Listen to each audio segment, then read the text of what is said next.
और महाकुंभ में मुसलमानों की दुकान लगाने पर जो बवाल चल रहा था उसमें फाइनल फैसला आ गया है।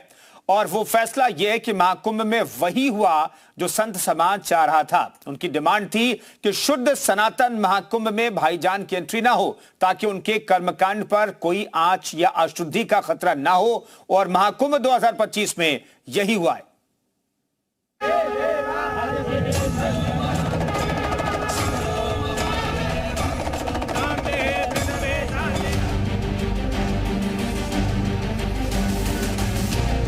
मना करते हैं कि मुसलमान दुकान नहीं लगेगी। जुबान मिली कटी हुई, कलम मिली बिकी हुई, सच बोला तो घर मिला गिरा हुआ। सैकड़ों साल से हम लोग वहाँ पे कारोबार करते चले आए, कभी भी ऐसा नहीं रहा। नुकसान तो होनी ही है, हमारा तो काम ही है मेले का।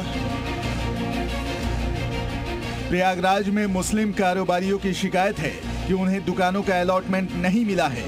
दावा है कि ऐसा पहली बार होगा कि महाकुंभ में मुसलमानों की दुकानें नहीं लगेंगी।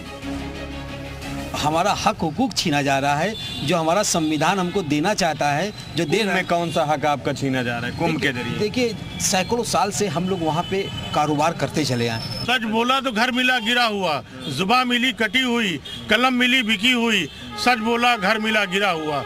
आज इस बाबू के देश में क्या हो रहा है, आज बापू की आत्मा में शर्मिंदा है। ये वही मुसलमान है जो लॉकडाउन के समय में किसी धर्म को नहीं देख रहा था, किसी कौम को नहीं देख रहा था, सबके लिए खड़ा था, मदद के लिए। और आज हम लोग इतने असहाय हो गए हैं कि हम यहाँ खड़े होकर के इन चीज़ों के बारे में बात कर रहे हैं कि हमारा क्या अस्तित्व है आज देश में। महाकुंभ में दुकानों का अलॉटमेंट लगभग कंप्लीट हो चुका है और इसमें गैर सनातनी नहीं है। इन्हें महाकुंभ से बाहर रखने की डिमांड सबसे पहले अखिल भारतीय अखाड़ा परिषद ने की थी। उन्होंने सीधे यूपी के मुख्यमंत्री योगी आदित्यनाथ के सामने ये डिमांड रखी थी। गैर सनातनियों को खाने पीने की दुकान देने पर रोक लगाने के लिए कहा था और इस बार वही होता दिख रहा है। नुकसान तो होनी ही है, हमारा तो काम ही है मेले का। हमारा भी काम है और भाइयों का व्यापार मंडे सभी का काम है। जब हम नहीं लगाएंगे तो हम भी किसी से माल लेंगे, उसका भी नुकसान होगा, सभी का नुकसान होगा। बहुत ही अफसोसजनक है, ऐसा नहीं होना चाहिए। इसमें व्यापारियों का जो नुकसान है वो तो एक बहुत ही छोटा नुकसान है। दरअसल ये बहुत बड़ा नुकसान एक भाईचारे का है। भाई व्यापार क्या है, आज आप करेंगे नहीं कर पाएंगे, कल कहीं और करेंगे, लेकिन अगर दिलों में जो आपकी मोहब्बत अगर एक बार टूटती है या दिलों का रिश्ता टूटता है तो उसकी भरपाई कर पाना मेरे ख्याल से सदियों लग जाएगी, नहीं होती। प्रयागराज में संगम किनारे संत समाज धीरे धीरे पहुंच रहा है। कई अखाड़ों के साधु संत आ चुके हैं और साधु संतों ने गैर सनातनियों को दुकान न देने के फैसले का स्वागत किया है।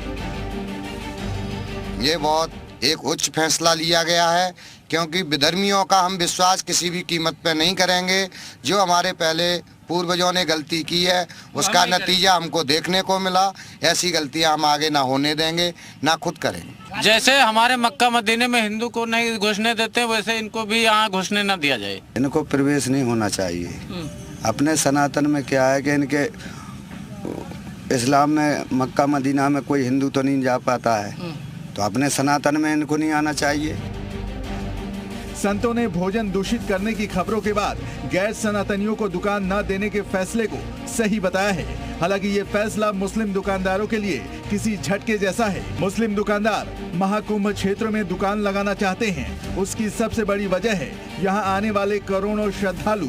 अनुमानों के मुताबिक 2025 प्रयागराज महाकुंभ में 40 से 50 करोड़ लोगों के आने का अनुमान है। ऐसे में अगर 40 करोड़ लोग औसतन 500 रुपए भी खर्च करते हैं तो यहाँ होने वाला व्यापार करीब 20,000 करोड़ रुपए से अधिक का होगा। कुंभ मेले के दौरान हजारों परिवारों को सीधे रोजगार मिलता है, लेकिन हाल के वर्षों में ऐसा पहली बार होगा कि 4 हेक्टेयर क्षेत्र में लगने वाले मेले में कोई मुस्लिम दुकानदार नहीं होगा। 75 देशों से करोड़ों लोग जुटेंगे और भाईजान को इससे दूर रहना होगा। मोहम्मद गुफरान के साथ प्रमोद शर्मा, जी मीडिया, प्रयागराज।